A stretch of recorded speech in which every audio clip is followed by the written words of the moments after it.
level 1. That's right.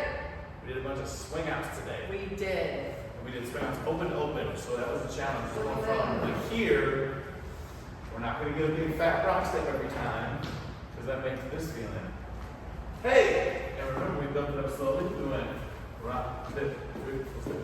Hey! And then we had a feeling. If you were in class, you know what I'm talking about. So we got that feeling, and then we made sure that we were a little connected, so that when the leaders went back, we had the stretch already, and everyone comes together. Followers keep cruising. We just got to catch that feeling, and followers got to face their leaders. And the big thing was that the leaders were way too far around a lot of times, so that was making it kind of tough to get the swing out done.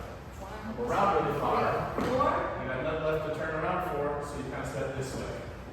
So, if you can, turn not quite as much.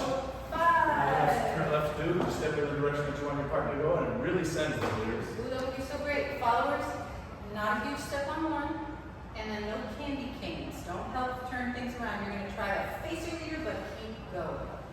Watch the we do it. So I don't turn too much. Okay, go past my leader. And I turn around. My body right. And it's gonna be great. You did really well. Get more practice. We'll see you next week.